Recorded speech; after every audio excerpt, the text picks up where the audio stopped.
All right, so one of the biggest foreign policy layups that Joe Biden completely airballed on was re-entering the Iran nuclear agreement that was signed under Obama. And you guys all know the story. Donald Trump takes office. He pretty much just unilaterally pulls out of the deal because he didn't like that it was signed under Obama. And he slaps him with illegal sanctions and starts to take off on this more hawkish approach with the sanctions and trying to apply pressure on Iran when they were perfectly in correspondence with the guidelines of the original deal. According to international observers, they were following the guidelines. We stab them in the back and we pull out. So then Joe Biden takes office, and instead of recognizing that we are in an amazing position with the fact that Iran was even willing to come back to the table after we stabbed them in the back, instead of recognizing that situation as it is and immediately rejoining the nuclear deal as quickly as possible and going back, dropping the sanctions and getting back in guidance with the original deal, instead of doing that, he decides to waste some time, waffle with negotiations, try to exert leverage over Iran to extract more concessions than were part of the original nuclear agreement.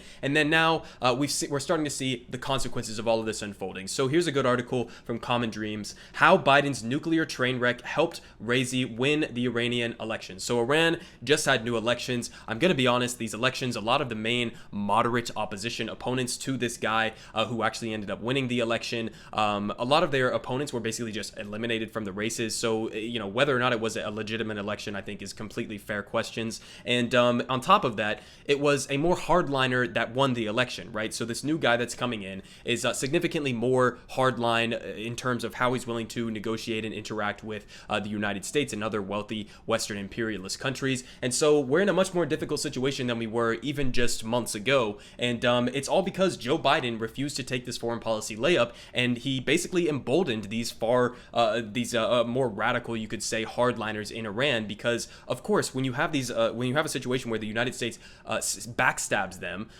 then yeah, the moderates in the country that were willing to work with the United States are going to be made to look like idiots, and the hardliners are going to be able to take power. So here's a little bit of details from Common Dreams. It was common knowledge that a U.S. failure to rejoin the Iran nuclear deal, known as the JCPOA, before Iran's June presidential election would help conservative hardliners to win the election. Indeed, on Saturday, June 19th, the conservative Ibrahim Raisi was elected as the new president of Iran. Raisi has a record of brutally cracking down on government opponents, and his election is a severe blow to Iranians struggling for more liberal, open society. He also has a history of anti-Western sentiment and says he would refuse to meet with President Joe Biden. And while current President Rouhani, considered a moderate, held out the possibility of broader talks after the U.S. returned to the nuclear deal, Raisi will almost certainly reject broader negotiations with the United States. Could Raisi's victory have been averted if President Biden had rejoined the Iran nuclear deal after coming into the White House and enabled Rouhani and the moderates in Iran to take credit for the removal of U.S. sanctions before the election?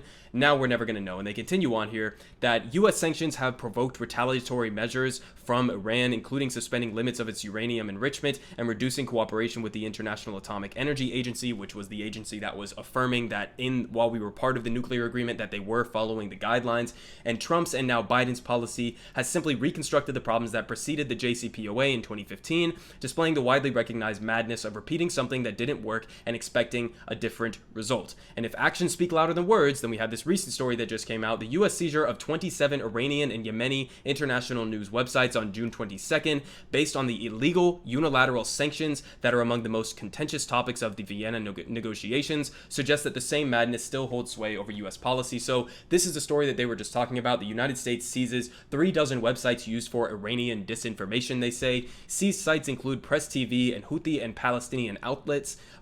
Move comes amid tense efforts to revive nuclear deal. And this is what it looked like when they seized the websites, coming on here and saying the Department of the FBI, basically, and the U.S.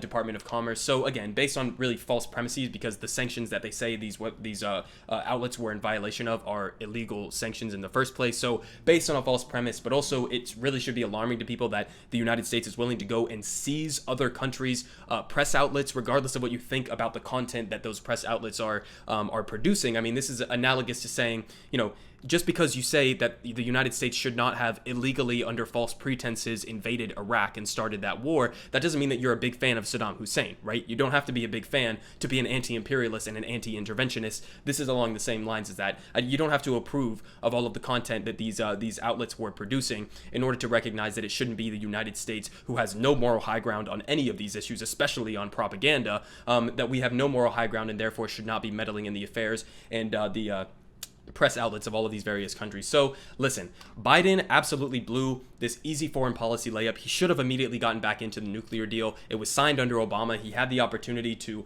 appeal to those same people who liked the foreign policy of Obama in that sense. It was one of the few bright spots of his presidency. And Biden comes in and he basically just blows it up and refuses to take the simple steps necessary in order to get back in that agreement and drop the illegal sanctions. And the result of it is obvious. It has been the emboldening of more hardliners in Iran, and it's led us to a more destabilized situation now where we're moving further and further towards actual militaristic direct confrontation with Iran instead of trying to get back into the deal that was actually working. So Biden, I guess if there's any hope whatsoever that we can get back in this deal, he's got to push as aggressively as possible immediately to try to drop all of the sanctions and get back in correspondence, or get back in line with the guidance that was laid out in the original deal. But I doubt that he's going to do that. And so really, whether or not the United States is going to be able to rejoin this nuclear agreement is seriously in doubt now.